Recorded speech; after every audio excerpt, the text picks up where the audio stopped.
It's no secret that the Sacramento Kings still have a lot of issues, none bigger than their toxic losing culture that has infected players, coaches, front offices, and even ownership over the last 16 losing seasons.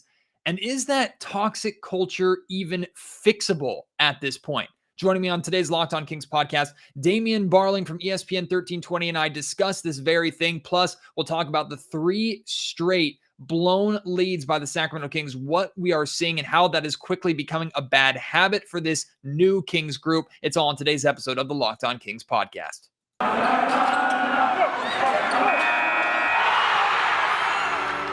You are Locked On Kings, your daily Sacramento Kings podcast, part of the Locked On Podcast Network, your team every day. And now, ladies and gentlemen, it is that time for another episode of Locked On Kings.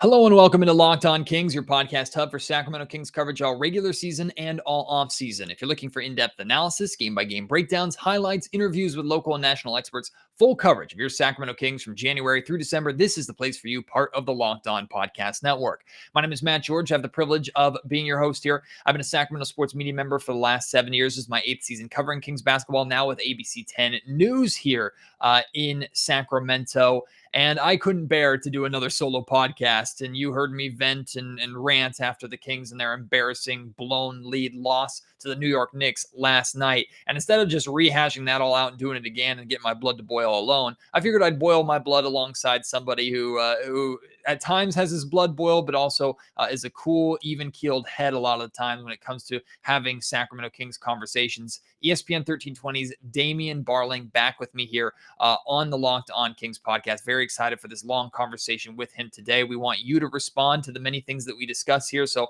get ready to do so on Twitter at MattGeorgeSac. You can also find Damien on Twitter at Damien Barling. You can email me, mattgeorgesports@gmail.com, or leave your thoughts in the YouTube comment section down below if you're watching the show here today. Here we go. My conversation with Damien Barling. We're going to try and figure out if this toxic losing culture that the Sacramento Kings have not been able to exercise those demons over 16 seasons. We're going to find out if it's even possible for the Kings to cure that this offseason. Plus, we'll discuss, of course, this recent terrible stretch that the Kings have been on and their inability to close out games where they have big leads and what is really causing these massive collapses. It's all on today's episode of Locked On Kings. Here we go. After the way the last 3 Sacramento Kings games have went, even with one of them being a win in San Antonio, 3 straight big blown leads, I'm celebrating a day off here, celebrating no Kings basketball tonight, even though if there was a game, I could probably predict how it would go. Kings build a big lead in the first half, which is something to celebrate, and then they completely go away from what's being successful, and they end up blowing a lead and end up losing in terrible fashion, regardless of if they're playing on the road or playing in Sacramento. And joining me here on the Locked On Kings podcast to make this day off even better is the D-Lo from D-Lo and KC, Damien Barling from ESPN 1320's D-Lo and KC. You can catch Monday through Friday, noon to 4 o'clock. And D-Lo, I want to jump right into, 3 straight games that we see a 19-point blown lead in a win, a 19-point blown lead in a loss against the Mavericks, who are without Luka Doncic, and then a 20-point blown lead at home against a New York Knicks team that completely flipped the script in the second half. D-Lo, it's pretty rare to see any team put together 3 straight blown leads, even though we've seen a handful of blown leads, not just in recent weeks, but over the course of this entire season. Yeah. Is 3 games enough to say, okay, this is becoming a habit for this team? It's not just an anomaly anymore. This is becoming who they are. Well, it's definitely not an anomaly. My concern, like you say, like 3 games, it's really 3 games in a row.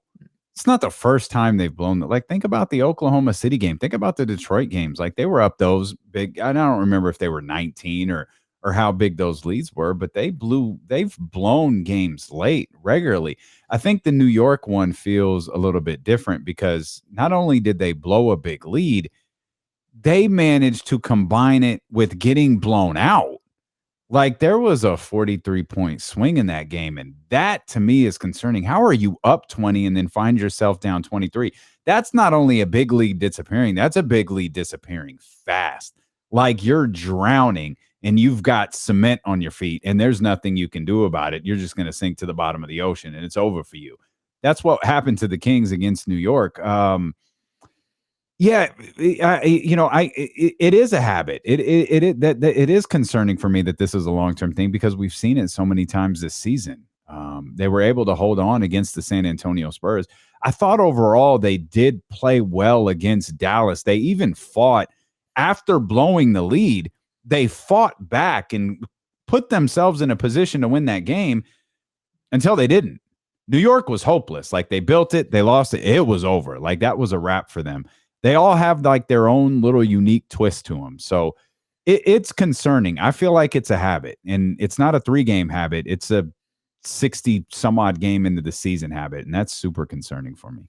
You know, the cliche used all the time in NBA is basketball is a game of runs. And there's, of course, truth to that. But basketball is not a game of swings. And that's what we've really been seeing is the Kings swinging from one side of the pendulum completely to the other side. And I can understand it to some extent when you're on the road. If an opposing team gets the crowd involved, like that Mavericks crowd in the second half, they clearly got hype behind that comeback that the Mavericks were able to put together without Luka Doncic. But in addition to that, the Mavericks have been on a tear as of late. So there's a lot of reason for that building to be loud. And that can That's a affect good any basketball team. That's a really good defense too. I don't think I've paid enough attention to how good that Dallas Mavericks team is, but they're really good. Yeah, and they rallied behind that crowd, and Yeah. clearly that gave them a little bit of an extra boost for them to pull off that game. But then what excuse do you have for allowing a team like the New York Knicks? And I feel like every team has done this, D'Lo, over the course of the 6 seasons that the Golden One Center is open. Every team seems to have come into the Golden One Center and made it their home arena at one point in time, to where, I mean, there's no excuse to me when you have the crowd that far behind you.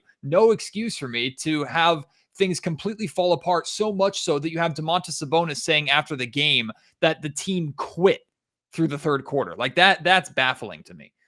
Yeah, I think the the arena stuff, like, it felt like last night. I didn't go to the game against the Knicks, but it felt like everyone in the arena felt like I did.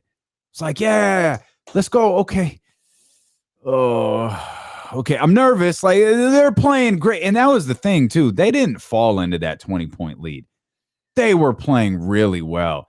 They were getting to the foul line. They were getting to the basket. They were hitting open looks. Like, they were doing so many things. They were moving the ball, like everything. It was just beautiful. And it was like, yeah, this is great. Oh man. I saw this the other night. And I saw it the night before that. I felt like that crowd was a little bit antsy. And then in the third quarter, you felt like when that lead started to slip away, the crowd was like, I knew it. I knew it. I knew it. I knew it. And then they never got back into it. Like, they lost. They completely lost the home crowd. And then that's perhaps what, because the crowd recognized what Domantas Sabonis pointed out. And they quit. They rolled over and died.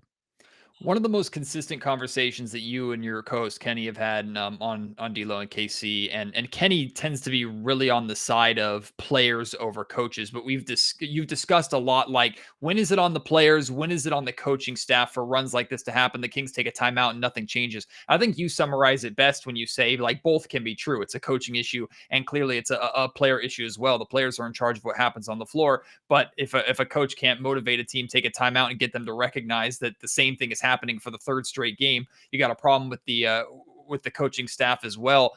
But overall, D'Lo, what are your expectations for a team that makes the same mistake over and over again? Because if you and I recognize it enough to do a radio show and a podcast on a nightly basis, we know these Kings who are constantly watching film, who are in the practice facility, who live and breathe the game of basketball, they recognize that these same trends are happening. And still, it seems just so simple for them to fall back into bad habits. Yeah, it's something I can't put a finger on. And it was a passionate discussion today about coaches and players. And it's like if you took your car, to a mechanic or to a dealership or whatever, thinking, well, there's something wrong. I think I need my oil change. But then they come back and tell you, yeah, no, you're right. You do need your oil change. Yeah, but your engine's shot too. By the way, while you're here, your brakes are hell. And, since we're talking about it, your tires are crap. You might want to just change. you might want to trash the car, dude. Like, that's kind of where we look at with the Kings. Like, we so desperately want to diagnose a problem. I believe the coaching staff is a problem. It's not the problem. The Sacramento Kings don't have the problem or a problem. They have a bunch of them. And I don't know how a guy like Harrison Barnes can talk in the post game so easily and clear-headedly about what happened, but it can't be addressed while it's happening. And Matt Barnes joined us on Tuesday's show and said, momentum swings are real. Like, when you're on the floor, you feel them. Like, you can feel it. Like, it. Your heart starts beating different. Like, everything starts to change. You feel it. It's up to you, though, to settle it down. You can have the coach call a timeout and try to run the play. You have to execute the play. You essentially have to stop the bleeding. And it's so bizarre to see this team on a night-to-night basis do the same things that get them in that deficit. And I think or get them to blow that lead. And I think what's interesting, Matt, is one thing that we were talking about last week was the run is going to come against the Sacramento Kings. Like, no matter what. It just is a question of whether the Kings are up, tied, or down. But that team is going to make a run. Like, we're talking about that run happening with the Kings up 19. Or we're talking about that run happening with the Kings up 20. How many times has a run happened where the Kings are down 2 or 4, and then all of a sudden you blink your eyes and they're down 22? Like, that run happens against the Kings, and it feels like no matter what, they don't know how to stop it, whether they're up or they're down or they're tied or whatever. They don't know how to stop it. And this will be a talking point over the course of the next couple of days. It was a talking point. We're talking a lot about leadership and things like that. And I'm starting to wonder, man, are we leaning too heavily on that? Like, are we really expecting, people use the Chris Paul example. The Chris Paul, he's going to come in there and he's going to take charge and he's going to settle everything down. And with Chris Paul, that's accurate. But how many guys in the league are there really like that? I mean, Chris Paul is an example a lot of people point at because it's easy and it's obvious. He walked into a locker room day one and changed everything. Was LeBron James a culture changer? Or is he just insanely talented? Is he a culture changer, or is he the best player on the planet? Like, they're very, what Chris Paul did with the Suns is very, very different than what LeBron James did, say, with the Cleveland Cavaliers when he went back, or what he did with the Los Angeles Lakers when he went there. They're just not the same thing. And I don't know how many guys in the league there are like that. So I don't know who can settle this down. Like, I don't know if it's the perfect coaching hire. I don't know if it's the perfect coaching hire getting the most out of De'Aaron Fox. I don't know if it's Harrison Barnes stepping up. I don't know a ton about Domantas Sabonis in terms of his leadership in what he did in Indiana. Maybe he's the guy. He's becoming aware of what's going on here. He's seeing things on the floor. Maybe he's the one who, okay, we got through those 20 some odd games. I'm good. I'm taking this thing over this offseason. And I'm taking this thing over come next season. I don't know. Like, I don't know that a free agent or a trade can bring in a leader. I don't think it's that simple. But I think if this Kings team is going to get to the promised land, and the promised land is the playoffs or a play-in or just not sucking at this point. It's probably got to be from De'Aaron Harrison or Domantas Sabonis. And looking at the three of those personalities, I certainly didn't expect Domantas Sabonis to come into Sacramento and be that culture changer, although I expected him to come in and be a immediate impact type player. And D'Lo, help me make this make sense. How do the Sacramento Kings look their best their first game together against the Minnesota Timberwolves, where the ball was moving fluidly when nobody knew what the hell that they were doing on offense? They were just playing basically schoolyard or pickup basketball together, basic pick and rolls and passing and cutting. How does that look better than where we're at right now when the Kings have had time together? That just blows my mind. And I want to put that on coaching, but I also like simplify things. that's interesting. Like you say you want to put that on coaching. Well, what are the chances are that first game we find out 90 minutes before, 60 minutes before? No, these guys are going. This is Domantas Sabonis' debut tonight. Like, this is happening. The Pacers are playing. The former Pacers are playing. Okay, well, we're here. Just play basketball. Right. I think De'Aaron Fox said this, or maybe it was Tristan Thompson. One of them said it earlier in the year about, look, we all run the same plays. Like, everyone around the league runs essentially the same thing, or at least some version of the same thing. Yeah, that was Fox. Yeah, dumb it down a little bit. Everybody walks on the floor. Just go play basketball. We're not expecting go play. And it was simplified. It was easy. And now I wonder if the process has been overthought. And at that point, you're playing the same team on a second night of a back-to-back. So there's a variety of circumstances involved in that. It's not just as simple as, oh, they went out there, they played, and it was free flowing and it was easy.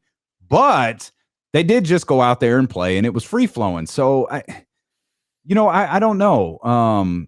There's also probably the pressure of, Alvin's under pressure. He doesn't give a damn about next season. He's trying to coach to prove he can be here next season.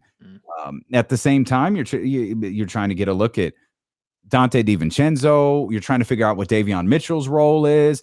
Rashawn just isn't on the floor. You probably counted on him. So now you're incorporating Damian Jones. Like, there's a lot that I'm not naive to what Alvin Gentry is dealing with. Like, I really like a lot of what the Kings did at the trade deadline, namely Domantas Sabonis, of course, but we can't look at this team and pretend like it doesn't have flaws. Like, it has a lot of flaws. Like, Trey Lyles, come on, man. Like, God bless him, he's doing this, but he's starting 4 in the NBA. Like, no, like not for a team that has aspirations to go anywhere. And of course, at this point in the season, the Kings don't. But that's a part of the problem. And again, I'm sorry, like, just Trey isn't in. He's not supposed to be in that position. And I don't know what it is about the 2 position in Sacramento where everyone just has this green light, but Justin Holiday's out there shooting like he's Steph Curry. Not with the results of Steph Curry, but like he got the green light of Steph Curry. And that feels like it's whether it's Luke Walton or Alvin Gentry. Shoot! Of course, if you're open, we want you to shoot it. Yeah, the opponent's like, let him shoot it. Go ahead, let Justin Holiday to get a couple of those joints up. When he makes them, we'll play honest. But until then, we'll fall back, have an extra guy for the rebound, or we'll leak out, try to get a fast break. Like, the roster still has, so many things that are being held together by patches, so many holes that are being just patched up and not fixed. And that shooting is part of the overall big problem that is one of the most maddening things to me this season. You brought up De'Aaron Fox's comment saying that nobody's reinventing the wheel. Like, we just simplify things. Nobody's doing something that we've never seen before. And I hear what he says, but I also roll my eyes at when Fox makes those comments. And even at this point, when Harrison Barnes makes comments similar to that, even though I feel bad for Harrison, because every time there's a bad, terrible loss, they throw him to the Wolves and say, okay, Harrison, you can speak somewhat eloquently. You take this loss on your shoulders and try to explain what the hell happened.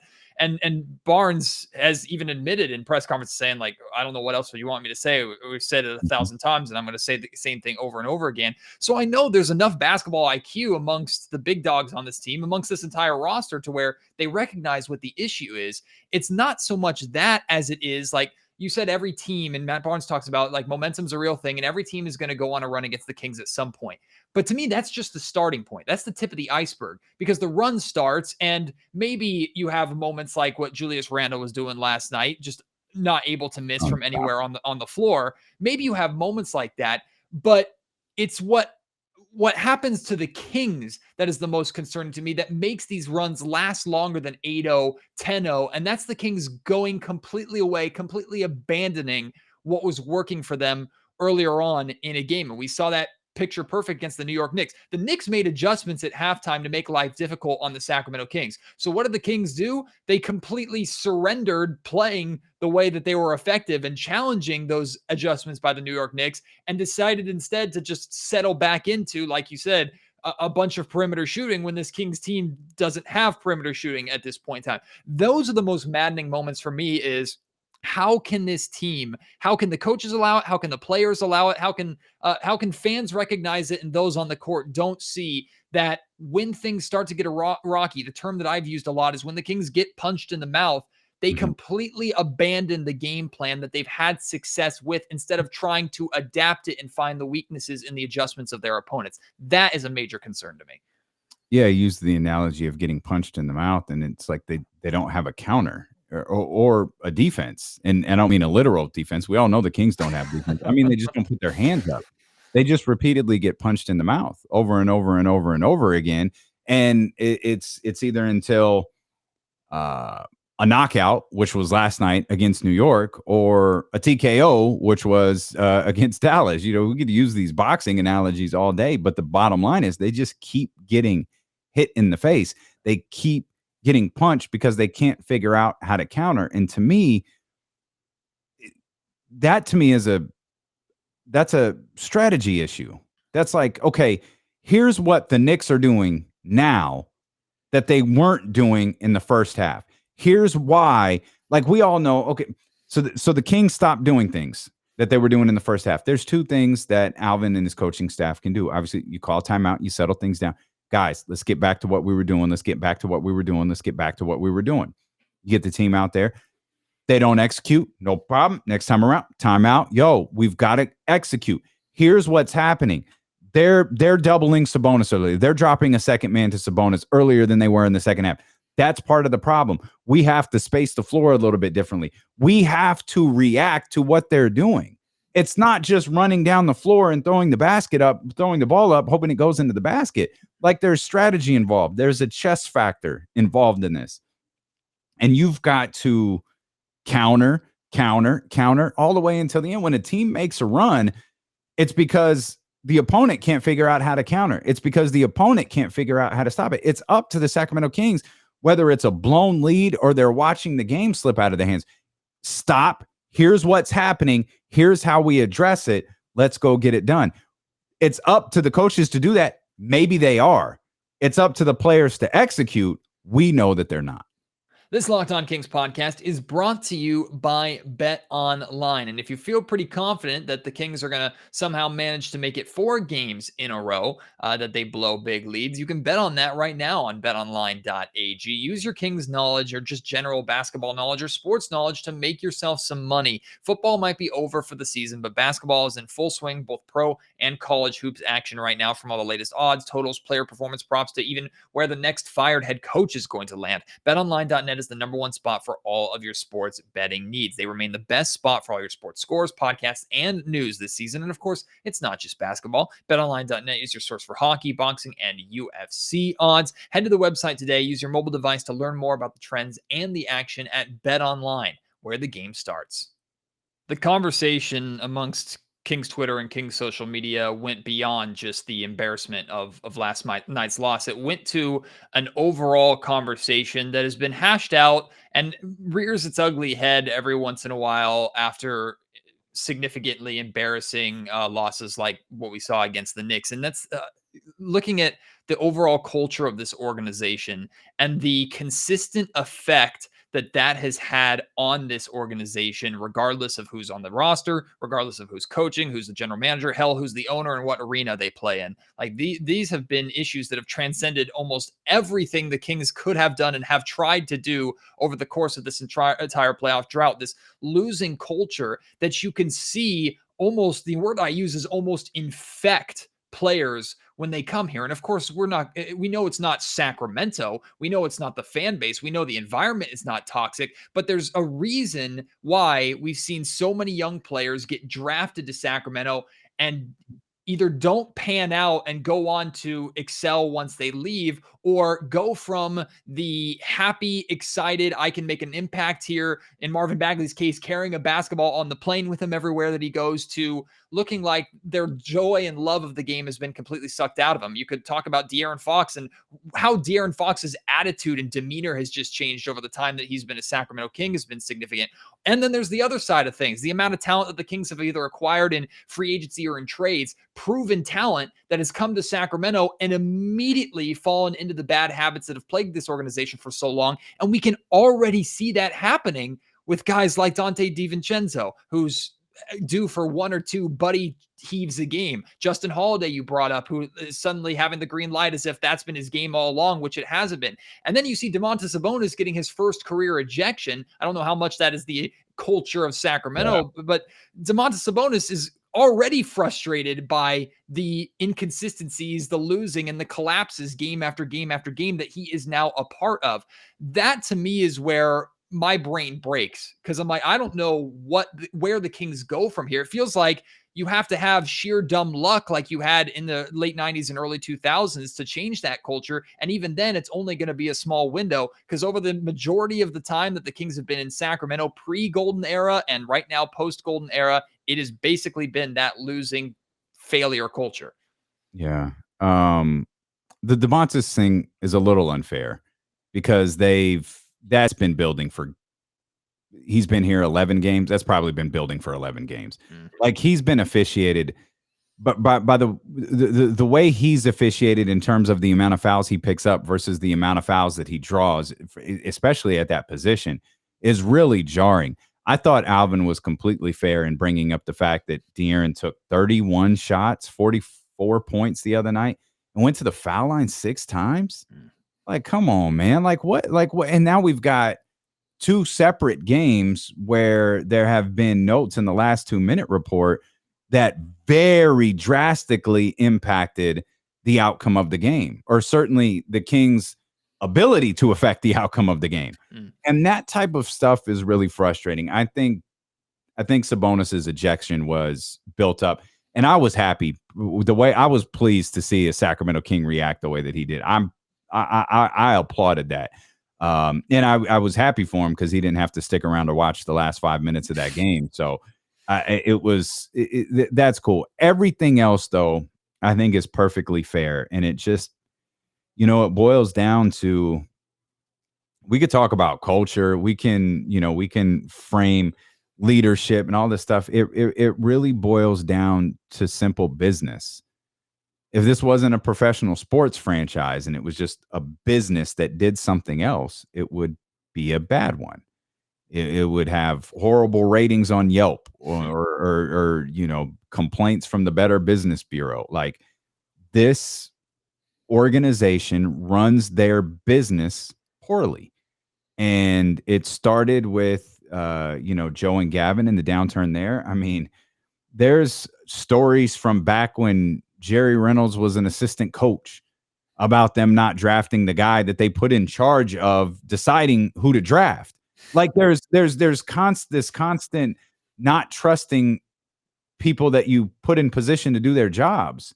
I think there's always safety nets, whether it's Vlade coming in as an advisor and outing Pete D'Alessandro, whether it's, call it what it is, man. Wes Wilcox he's a safety net. Like, Wes Wilcox wasn't Monty McNair's hire.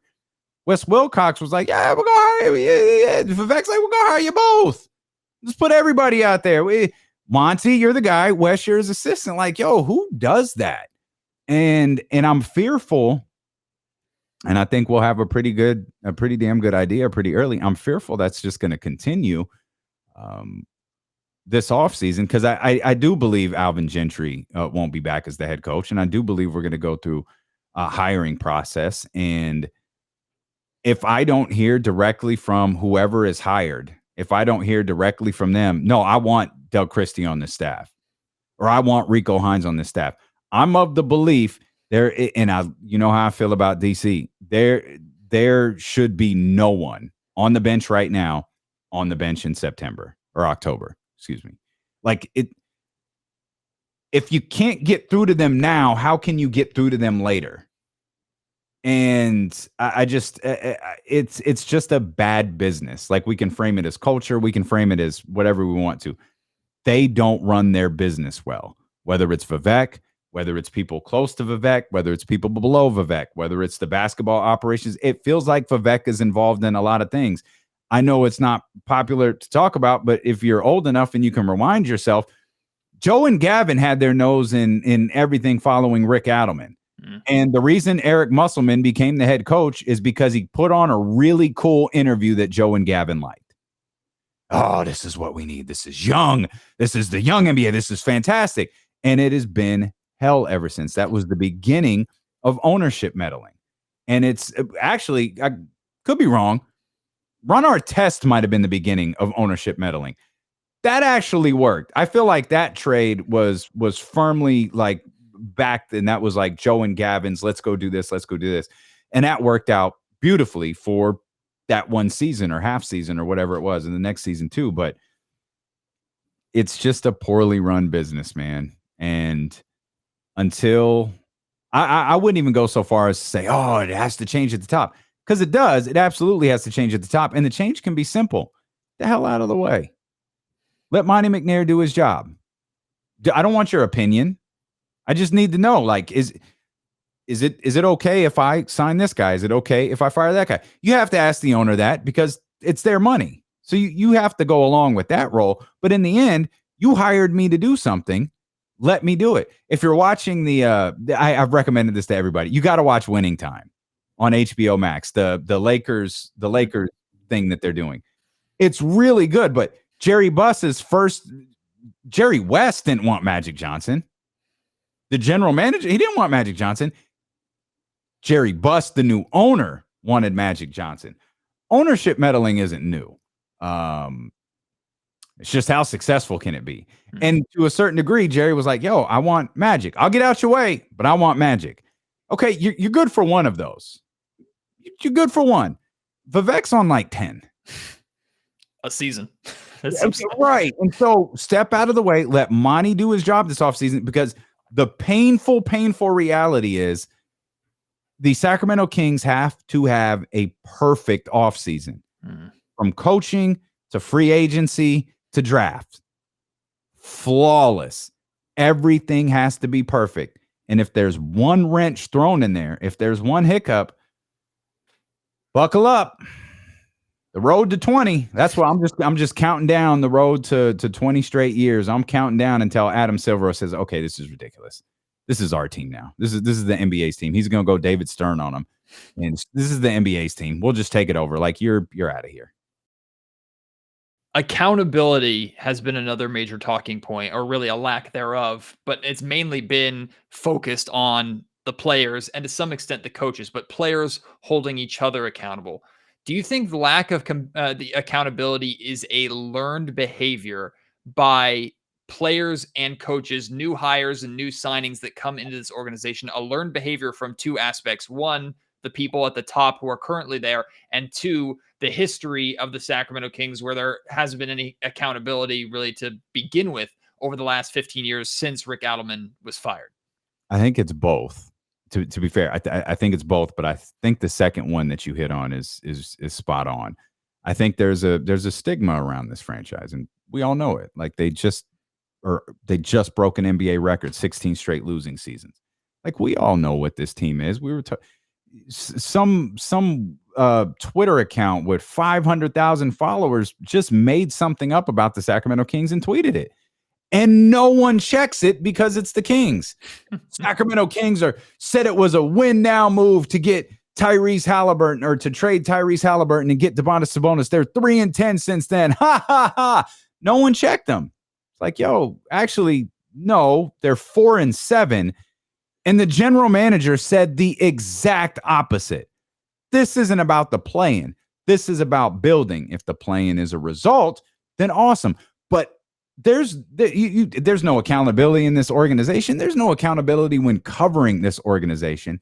And it's because this organization has firmly established itself as a joke.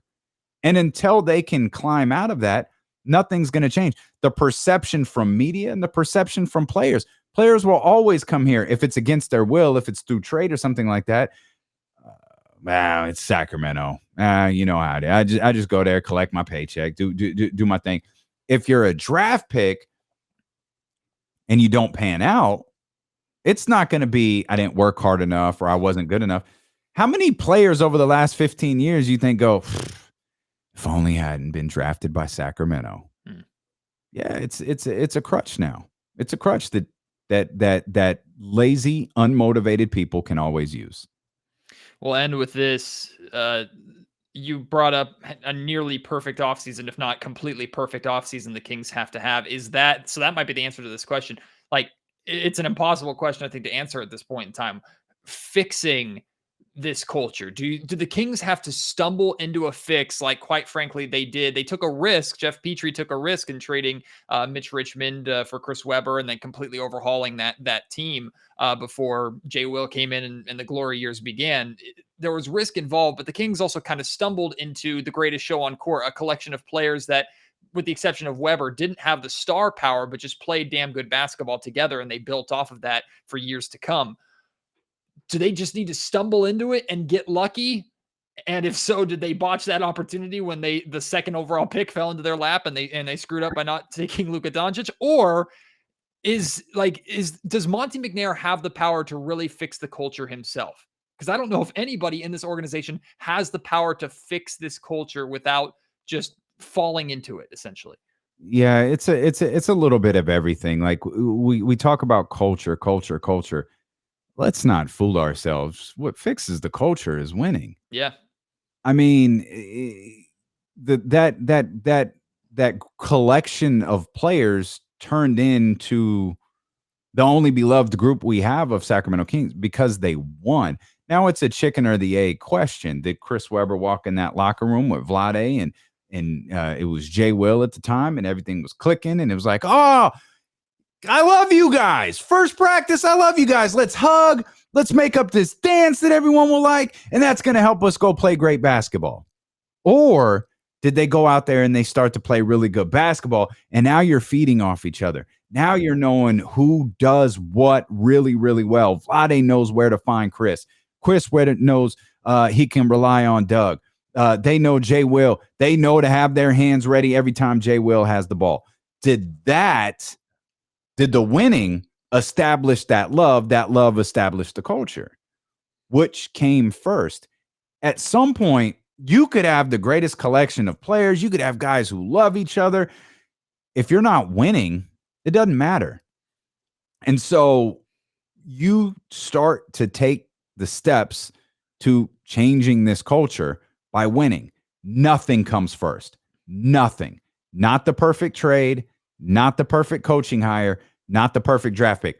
You have to do all of those things. Don't get it twisted. You've got to do all three of those.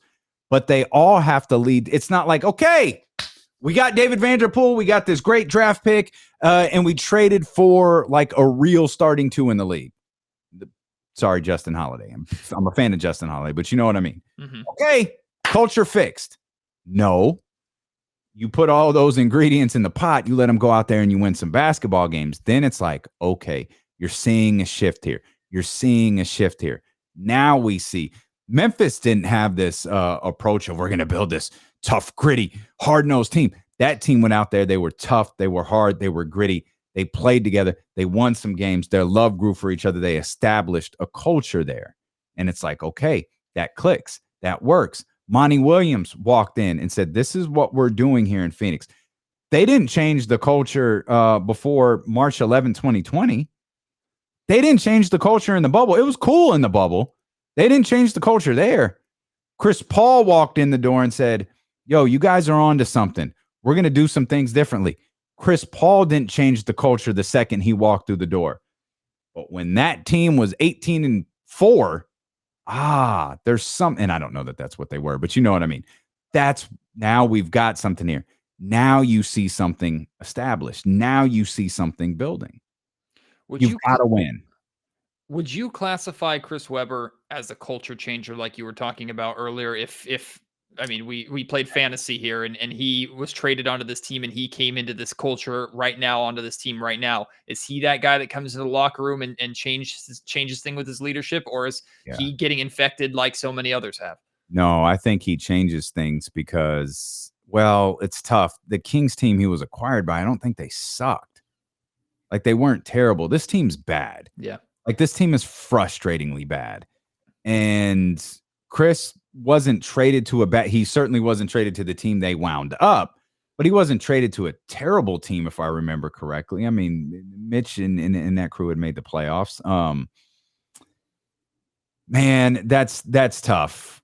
I have to believe he's a culture changer. One of the things that are in question right now with this Kings team is who's the leader. Chris Webber, that era, walks through the door.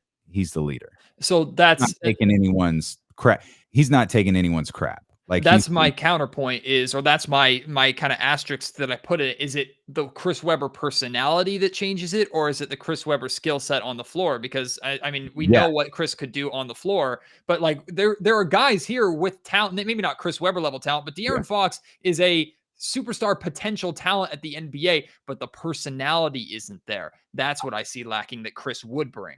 And to be fair to De'Aaron, I do think things would be different if De'Aaron was the exact same player that he is with Chris's personality. Absolutely. I don't think it would be a mountain of difference, but it'd be a little different. And that little difference, what is this team at 24 wins right now? That little difference, man, that could be good for 5 wins. You know what I mean? From where they're at, like the New York, maybe the New York game happens. That Oklahoma City one doesn't. Maybe the Toronto one doesn't. Maybe the various embarrassments from the Charlotte Hornets, maybe those don't happen. Maybe you stop the bleeding versus Dallas. Maybe when you get that late lead versus Dallas after blowing the big lead, maybe you get the job done. Those are the things that I think a big personality like Chris Webber can bring. Is that what separates Ja Morant from De'Aaron Fox? I mean, amongst many things. Well, it's the biggest. Yeah, I think Ja is tremendous. But Ja is heightened right now because they're winning. And I think Ja, the attitude, the demeanor, like Ja Morant going, hey, I'm a top point guard in the league. Yo, I want to hear that. Like if I had talked to Kenny Caraway the first time and he goes like, man, I don't know, like we could probably be like top 5 radio show, in the sports category. Wait, what? Like, no, I don't know that we're gonna be as entertaining as Locked On Kings. Like, I don't know, man. Like, who wants to do that? Like, no, we're the best. That's what I want to be. That's what we're gonna do. That's what Ja Morant said. I'm going to be the best. I love that. I want. And De'Aaron maybe says that. I want De'Aaron to say that publicly. De'Aaron, you want to make an all-star team? Goddamn right, I want to make the all-star team. I know what comes with that. I've got to be better. We've got to be better. I would love if he did that. And that's not him. But that is an attitude that Fox or Sabonis or Harrison Barnes, they don't have to wait till the offseason to start to develop that. They can use the remainder of this season to try and develop that and at least piece that together. In some capacity, you can't really change who a player is personality-wise, and I'm not saying De'Aaron Fox has to change who he is as a person in order to be effective in the NBA and to be the guy that the Kings need him to be. But like we've talked about more than once, D'Lo, that personality, that leadership, that drive, whether it has to come from a coach or whoever the hell it has to come from, it's just not there. And if it's not there by the end of the offseason as well, I don't see, regardless of what upgrades the Kings make on the floor, I don't see how those upgrades don't just fall into the same vortex that the Kings have been spinning in for now 16 seasons. Forever. It's been forever. Yeah. Well, D'Lo, appreciate your insight as always. I guess we stay strong as best as we possibly can. And what's crazy is like that was a loss to the New York Knicks, where at least the Kings were able to be entertaining for the first half. Their upcoming schedule, they might not even be able to rattle off one quarter like what we saw in that half. So it'll be a true test, but I'm hoping the Kings can find a way to at least make something interesting or give us something to believe in, or just play well. Right. Just go out there. And there is this, certain point where hey, we're playing well. We're losing close games. Okay. I know what I said. Play well, maybe win a close game. Maybe if Boston's going to let you stick around, you've got an opportunity late, try to take it, but play well. Let's put that New York Knicks stuff behind us. Let's put these blowouts behind us. And I thought they were, and that's the most frustrating part. Go out there and play well over the stretch where you're playing some of the best teams in the league. Starting Wednesday. we're going to do whatever we can to make sure that we can have our impact on it not being 4 straight. But I don't think any Kings fans would be surprised if the Kings blew a 19 or 20 point lead for the 4th game in a row. D'Lo, appreciate you as always. Check out the D'Lo and KC radio show on ESPN 1320, noon to 4 o'clock, Monday through Friday. And no matter what, Kings good, Kings bad, Kings mediocre as usual, the coverage sticks around there and here on Locked On Kings. Appreciate you, D'Lo. We'll do it again soon. Thanks, Matt.